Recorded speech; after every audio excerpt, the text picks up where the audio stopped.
To ask the Minister for Justice the actions he has taken to resolve the concerns highlighted in a report Making Rights Real for People with Disabilities in Prison from the Irish Penal Reform Trust, and if you would make a statement on the matter. The Irish Prison Service is committed to providing a safe, secure and respectful care for all of those committed to custody. I accept that for those with disability, the prison environment can provide significant challenges, but I can assure the Deputy that any prisoner who, following assessment, requires supports with activities of daily living are accommodated in a suitable setting. This applies to the physical infrastructure and to the support of healthcare assistants who provide a full range of personal care services to meet their needs. As the Deputy will be aware, the prison estate in Ireland consists of a mix of old historical buildings and new, more modern facilities. The Government has made significant investments over the last number of years to modernise facilities and replace outdated accommodation.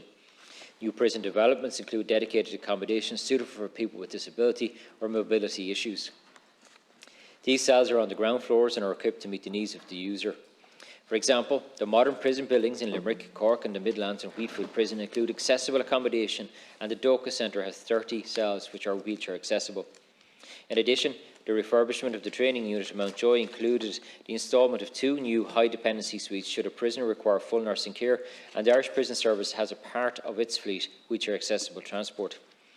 In relation to the provision of supports and services, including education and training, education in prisons is delivered in partnership with the Education and Training Boards. I can assure the Deputy that at all times the prison education seeks to deliver relevant programmes that ensure broad access and high participation. Indeed, education staff in prisons are particularly vigilant in identifying individual educational needs and discuss each prisoner's needs with them on application to the school, including their literacy levels and any additional supports that are required. Thank you, Minister, for your reply. I mean, the report, which was, I think, published in 2020, did identify significant concerns about the environmental accessibility of Irish prisons. Some individuals were unable to leave their cells or their wings for large portions of their prison stay and had limited access to education and employment and recreational activities. And I suppose they make a number of recommendations within the report. And I mean, they're asking that accessibility audits are carried out, and I am aware that some of the prisons are older buildings, so any new extensions or new premises that are built need to ensure that they're built to universal design plus standard to ensure that they are physically accessible and all parts of the prison are physically accessible to people with physical disabilities, but also to ensure that information provided to prisoners is in accessible formats. There are quite a large number of prisoners who have intellectual disabilities, so therefore they may not fully understand the prison rules, and if they're not explained to them in an accessible format such as large print or easy to read or electronic formats, Irish Sign Language, audio files, there's different methods that can be used, and to ensure that the complaints procedure is also provided to them in an accessible format as well. Thank you. Can I say the provision of education and training is key to reducing recidivism, and the Prison Service provides supports and services from basic literacy and numeracy education right up to third level qualifications. The provision of education in prisons is delivered in partnership with the ETBs. I can assure the Deputy that at all times prison education seeks to deliver relevant programmes that ensure broad access and high participation, and education staff in prisons are particularly vigilant in identifying individual education needs and discuss each prisoner's needs with them on application to the school, including their literacy levels and any additional supports that are required. To meet the needs of the increasing number of people in custody, the Prison Service Psychology Service has enhanced their model of care to provide greater breadth of provision through group work and workshops for people with disabilities or neurodiversity. Their focus is on supporting people through talk therapy in relation to mood and anxiety difficulties, personality difficulties, post-traumatic stress disorder, self-harm, suicidal behaviour, eating disorders, psychosis, schizophrenia and addiction. And they also assess, diagnose and work with people with developmental disorders, including intellectual difficulties, cognitive decline and traumatic brain injuries. Minister, just to include, I suppose, that training for all staff is very important as well, and a better understanding not to discipline somebody who is exhibiting behaviours that relate to their disability. And I think solitary confinement for anyone with disability should be prohibited.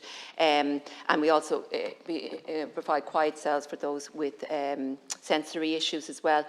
Just the Irish Prison Service, I know, and they're doing an excellent job. They were before the Disability Matters Committee in recent months, and they would have said that they, again, are understaffed in relation to psychology.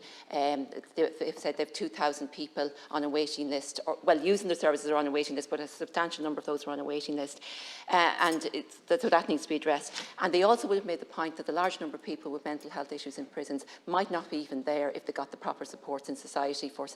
And I know of a number of people who have ended up in prison because the local psychiatric unit refused to accept them. So, I mean, we need to look at more supports for people in the community and in our hospitals to ensure that they don't end up in prison where it's not a suitable environment for them and can only end up worsening their disability. Speak about people with psychosocial disabilities, as Pauline Tully was talking about, people with mental health difficulties in prisons. Just looking at a report here that says that 17 men and women are currently waiting in prison to be admitted to the Central Mental Hospital. 4 of them are so gravely unwell and suffering from psychosis that they must be barrier handled, where only prison officers in full riot gear and shields can deal with them. That's absolutely inhumane in a modern society. One man has been waiting for 2 years to be admitted to the Central Mental Health Hospital. There's also, and I have a question on later on, but I probably won't get to it, there's the crisis de-escalation team that we're hoping to get it up running in Limerick at the moment has been delayed for the last while. It's a pilot scheme. It's really, really welcome. When Minister McEntee announced it, I was fully supportive. I think that is a way of preventing people going into the judiciary system in the first place. And if we could have an update on where that pilot is, it would be fantastic as well. Thank you. Thank you very much. Just in relation to prison officers and training, I think the prison officers do need to be trained very well, and I think they are being doing so to support people with disabilities, mental health difficulties and those with a history of trauma. All recruit prison officers are provided with extensive training to equip them with the works supportively with and manage vulnerable people. IPS psychologists contributed to this training in relation to mental health awareness and the link between trauma and offending and neurodiversity. In addition, work is progressing in some prisons in relation to more autism-friendly environments with the support of As I Am, and this includes training of staff and changes to physical infrastructure, in particularly in waiting areas and initiatives like the development of Sensory Garden in Wheatfield Prison, which Minister Harris recently opens. In relation to mental health, specifically, Minister McEntee set up the Mental Health Task Force, and that has reported and is being implemented. We also opened recently the new National Forensic Mental Health Hospital, which I think will help provide additional services in a timely manner. And outreach is also done into our prisons as well. In terms of the scheme down in Limerick, I'm aware of that scheme. It's a very important scheme. I don't have an update here today, but I'll get the deputy one.